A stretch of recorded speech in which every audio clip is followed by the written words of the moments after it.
अस्सलाम वालेकुम।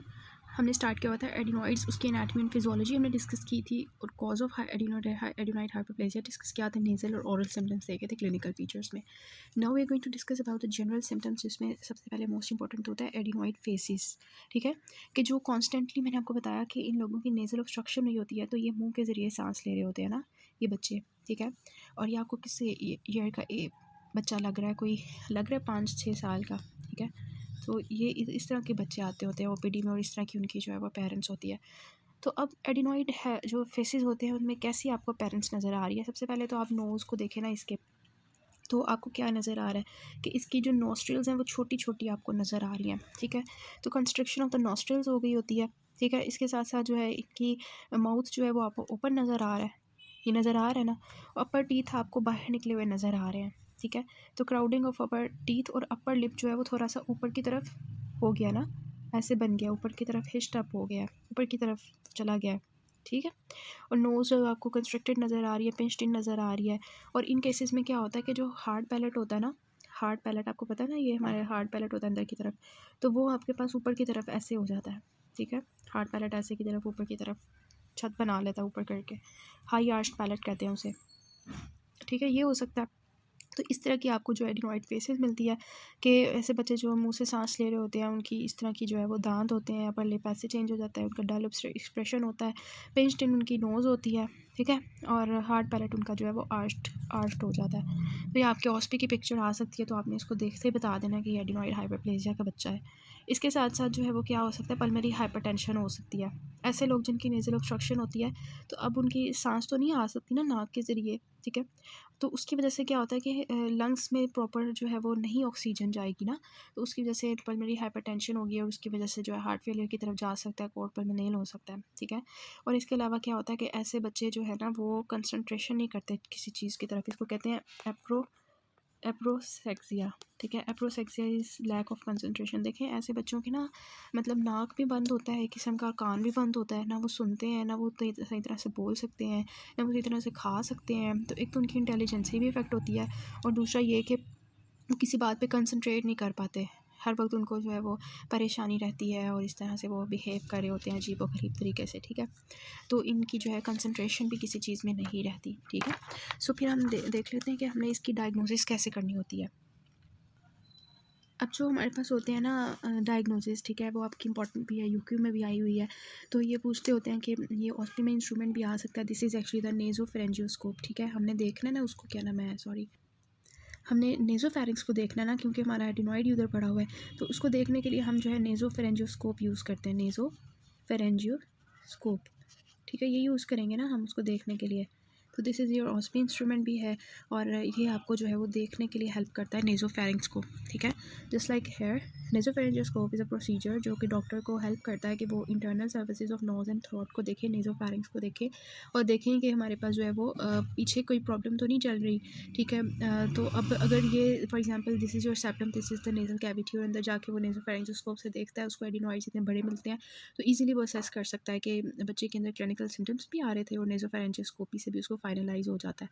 ठीक है, साथ साथ जो है वो पोस्टीरियर राइनोस्कोपी भी कर रहा होता है। ठीक है, पोस्टीरियर राइनोस्कोपी आपको पता है ये मिरर होता है इस तरह का, और इसको हम पीछे जो है फेरिंग्स की तरफ लेके जाते हैं थ्रू द माउथ। ठीक है, और नीचे पीछे जाके देखते हैं कि एडिनॉइड्स कैसे नज़र आ रहे हैं। तो ये देखिए, पोस्टीरियर राइनोस्कोपी से आपको एडिनॉइड्स जो हैं वो इस तरह के नज़र आते हैं। ठीक है, और ये ट्यूमर्स वगैरह और एडिनॉइड्स वगैरह को भी देखने के लिए हेल्पफुल होता है। तो ये आपकी होगी नेज़ोफेरेंजियोस्कोपी और पोस्टीरियर राइनोस्कोपी। तो आपकी बुक में ये ऑटोस्कोपी नहीं लिखा हुआ, उन्होंने बस लिखा हुआ है कि फ्रेंजियोस्कोपी कर लेंगे, और जो है ना पोस्टीरियर राइनोस्कोपी कर लेंगे, बिकॉज हमें पता है कि इसमें ग्लू ईयर भी होता है, तो हमने साथ साथ ऑटोस्कोपी भी करनी होती है। ठीक है, ऑटोस्कोपी भी करनी होती है, और उसके बाद जो है वो आपका आता है रेडियोग्राफिकल एग्जामिनेशन, जिसमें आप क्या करते हो, आप रेडियोग्राफ लेते हो नेज़ोफेरिंक्स का। So this is actually the x-ray of the nasopharynx showing you the adenoid hyperplasia. इस पर अगर आप गौर करें तो आपको नज़र आ रहा होगा, this is the lateral side, nasopharynx की हमने लैटरल रेडियोग्राफ ली है, और इसमें हम देख सकते हैं कि क्या हो रहा है कि जो एडिनॉइड है वो यहाँ पे हाइपरप्लेजिया हुआ है। दिस इज़ योर एडिनॉइड, इन्होंने यहाँ पे स्टार बना के दिखाया हुआ है कि ये एडिनॉइड की इन्लार्जमेंट हुई हुई है इस जगह पे, और एयरवे जो है उसकी नैरोइंग हो गई है। देखिए कितनी कम एयरवे हो गई है, देखिए छोटी सी उन्होंने एरो भी बना के दिखाया हुआ है कि कितनी सी जगह रह गई है बस एयरवे की जाने की। और साथ में जो ईयर है, ठीक है, उसके अंदर भी सिम्टम आ रहे होंगे क्योंकि यूस्टेशियन ट्यूब ब्लॉकेज है। तो नेज़ोफेरिंक्स जो है इसका हम एक्सरे करवाते हैं जो है उसको कंफर्मेशन करने के लिए, और उन लोगों के लिए, उन बच्चों के लिए जो नहीं करवाने देते, नेज़ोफेरेंजियोस्कोपी नहीं करवाने दे रहे होते, तंग कर रहे होते हैं। ठीक है, फिर हम ट्रीटमेंट कैसे करेंगे एडिनॉइड हाइपरप्लेजिया का? तो ऐसे बच्चों का ट्रीटमेंट जो होता है वो 3 तरह से होता है। कंजर्वेटिव होता है, आपने 3 हेडिंग्स बना के लिखना है, कंजर्वेटिव, मेडिकल एंड सर्जिकल। ठीक है, कंजर्वेटिव में आप क्या करोगे, उसको ब्रीदिंग एक्सरसाइजेस सिखाओगे। ठीक है, और जो मेडिकल ट्रीटमेंट होगा उसमें आप डीकंजेशंस दोगे, जो आपके जो कंजेशन है उसको कम कर रहे होंगे। ठीक है, और इसके अलावा आप एंटीहिस्टामीन्स दोगे। ठीक है, एंटीहिस्टामीन्स दोगे, ये हो गया। उसके बाद आपके पास जो सर्जिकल ट्रीटमेंट होता है उसमें एक ही ऑप्शन होता है, वो आपको भी पता होगा कि इसमें हम एडिनोइडेक्टमी करते हैं। अब ये नहीं होता कि हर केस में ही हमने एडिनोइडेक्टमी करनी होती है। आगे हम जब सर्जिकल प्रोसीजर पढ़ते हैं एडिनोइडेक्टमी का, तो वो हमने किस केस में करना होता है, उसकी इंडिकेशंस क्या होती हैं, वो हम बाद में देखते हैं। तो ये इसका ट्रीटमेंट होता है कंजर्वेटिव, मेडिकल और सर्जिकल। नेक्स्ट हम करते हैं एडिनोइडेक्टमी। एडिनोइडेक्टमी में हमने पढ़ा कि सर्जिकल प्रोसीजर होता है जो कि हम ट्रीटमेंट ऐसा दे सकते हैं after conservative and the medical treatment. ठीक है, अब उसकी इंडिकेशंस हम देखेंगे। एडिनोइडेक्टमी हमें हम क्या करते हैं कि जो एडिनॉइड्स होते हैं, जो हाइपरट्रोफिक हुए होते हैं, उनको रिमूव कर देते हैं माउथ से लेके जाके। ये इंस्ट्रूमेंट होता है, इसको कहते हैं एडिनॉइड क्यूरेट। ठीक है, एडिनॉइड क्यूरेट ये इंस्ट्रूमेंट होता है, इससे हमने जो है वो इसको रिमूव करना होता है। तो ये इंस्ट्रूमेंट का आपको नाम आना चाहिए। ठीक हो गया। नेक्स्ट हम देखते हैं इसकी इंडिकेशंस। सो इसकी इंडिकेशंस में ये वाली पिक्चर आपने माइंड में रखनी है कि जब हमारे पास एडिनॉइड हाइपरट्रॉफी इतनी ज़्यादा हो रही हो कि बंदे से सोया ना जा रहा हो, वो सोए तो उसको जो है वो स्लीप एपनिया हो, उसकी जो ब्रीदिंग डिफ़िकल्टी हो रही हो, उससे बोला ना जा रहा हो, स्पीच अबनॉर्मलिटीज़ हो रही हो। ठीक है, तो ऐसी एडिनॉइड हाइपरट्रॉफी जिसमें पेशेंट को जो है डेली लाइफ एक्टिविटीज़ में मसला हो रहा है, वो बोल नहीं पा रहा, वो सो नहीं पा रहा। ठीक है, वैसे तो ये मज़े से सो रहा है लेकिन इसको स्लीप एपनिया होगा। ठीक है, तो उसके बाद हमारे पास दूसरा जो इसका होता है इंडिकेशन, वो होती है राइनोसाइनोसाइटिस। जब पेशेंट को जो है नोज़ के अंदर राइनाइटिस हुआ है, ठीक है, इन्फ्लेमेशन हुई हुई है, और साइनसिस के अंदर इन्फ्लेमेशन हुई हुई है, तो उस केस में हमने करना है जब वो हमारे पास रिकरेंट हो। ठीक है, ये नहीं है कि अभी हुआ और साथ भी हमने कर लेना है। रिकरेंट साइनोसाइटिस की हो रहा हो एडिनॉइड हाइपरप्लेजिया की वजह से, तो फिर हमने करना होता है। ठीक है, और तीसरा हमारे पास होता है कि ईयर डिस्चार्ज हो रहा हो पेशेंट को। ठीक है, ईयर डिस्चार्ज किस केस में होगा, जब उसकी यूस्टेशन ट्यूब ब्लॉक होगी तो CSOM जो है वो क्रोनिक सेपोरेटिव ओटाइटिस मीडिया हो जाएगा, तो पस जो है वो कान के थ्रू बाहर आ रही होगी, तो रिकरेंट ईयर डिस्चार्ज हो रहा हो। ठीक है, तो उस केस में हमने जो है वो एडिनॉइड एडेक्टमी करनी होती है। ठीक है, और चौथा आपके पास यही होता है कि आपके जो मतलब बच्चा है उसकी यूस्टेशन ट्यूब ब्लॉक होने की वजह से क्या हो गया, उसकी जो है क्या हो रहा है कि उसकी जो है वो ग्लू ईयर हो गया उसकी वजह से। ठीक है, उसको जो है वो सुन नहीं पा रहा, मतलब ईयर प्रॉब्लम्स आना शुरू हो गई हैं। इसके अलावा जो मैलोक्लूजन, ठीक है, मैंने आपको बताया था कि जैसे ये स्लीप एपनिया का बच्चे को ही देख लें कि इसकी जो वो जो मैंने आपको बच्चा दिखाया था एक, जिसके दांत जो है वो बाहर आए हुए थे, तो वो मुँह से सांस ले लेके उनकी जो है इस तरह से नाक से तो वो सांस ले नहीं पा रहे होते, तो मुंह से ले रहे होते हैं, जिसकी वजह से उनकी डेंटल मैलोक्लूजन होना शुरू हो जाती है। तो उसको प्रिवेंट करने के लिए हम जो है वो एडिनोइडेक्टमी कर रहे होते हैं। ठीक है, उसके बाद इसकी कॉन्ट्राइंडिकेशंस देखते हैं। तो कॉन्ट्राइंडिकेशंस आपने ये 3 याद रखनी है, जिसमें सबसे पहले आ जाता है क्लेफ्ट पैलेट। ठीक है, जो क्लेफ्ट पैलेट के बच्चे होते हैं ना, उनको आपने उनकी एडिनोइडेक्टमी आपने नहीं करनी होती। सबसे पहले आपने उनके क्लेफ्ट पैलेट को ट्रीट करना होता है, उसके बाद आपने जो है वो एडिनोइडेक्टमी करनी होती है। ठीक हो गया। उसके बाद आपके पास आता है दूसरा जो है ब्लीडिंग डिसऑर्डर्स। ठीक है, हम जब टॉन्सिलेक्टमी पढ़ेंगे ना, उसमें भी यही कॉन्ट्राइंडिकेशंस होंगी कि क्लेफ्ट पैलेट होगा, ब्लीडिंग डिसऑर्डर्स होंगे। ब्लीडिंग डिसऑर्डर्स वाले लोगों को आपने जो है वो अगर आप करना शुरू कर दें तो थोड़ा सा ब्लीडिंग हो तो साथ ही उनकी जो है वो ब्लड लॉस हो जाए ना बहुत ज़्यादा, तो इस वजह से ब्लीडिंग डिसऑर्डर्स वाले लोगों में नहीं करना। इसके अलावा एक्यूट रेस्पिरेटरी ट्रैक्ट इन्फेक्शन, अभी पेशेंट का इन्फेक्शन चल रहा है, ठीक है, एक्यूटली चल रहा है, थोड़ी देर हुई है, तो उसमें क्या हो रहा होगा कि पहले हमने उस इन्फेक्शन को ट्रीट करना है, फिर हमने एडिनोइडेक्टमी करनी है। ठीक है, तो ये इसकी कॉन्ट्राइंडिकेशंस हो गई। उसके बाद हम देखते हैं इसकी पोजीशन क्या है सर्जरी करने की। तो हमने पेशेंट को जो है इस पोजीशन में लेटाना होता है, this is known as rose position. ठीक है, ये आपने ये जो है टॉन्सिलेक्टमी में भी आप यही प्रोसीजर, यही हमारे पास पोजीशन रखते हो, और फॉरेन बॉडी रिमूवल, ठीक है, जब आपने नाक के अंदर से फॉरेन बॉडी रिमूव करनी होती है तब भी आप जो है यही प्रोसीजर, यही पोजीशन रखते हो पेशेंट का। इसमें आप क्या करते हो कि पेशेंट की जो शोल्डर्स होते हैं उसके नीचे आप एक जो है वो सैंड बैग रखते हो। ठीक है, उसकी नेक को एक्सटेंड करते हो, लेकिन इतनी ज़्यादा एक्सटेंड नहीं करनी होती इसमें। ठीक है, और नेक के नीचे आपने जो है सर के नीचे आपने, नेक के नीचे आपने, शोल्डर्स के नीचे आपने सैंड बैग रखा हुआ है। ठीक है, और जो हमारे पास सर है उसके नीचे आपने जो है एक रिंग रख दी है, वो जो बच्चों के नहीं होती बच्चों का सर सीधा करने के लिए वो रखते होते हैं उनके गर्दन के, उनके सर के नीचे, कि उनका सर जो है वो मतलब वो कहते हैं कि अच्छा डेवलप होगा, ठीक है। तो ये उसी तरह की रिंग होती है, बल्कि वही होती है जो हमने इसके सर के नीचे रखनी होती है।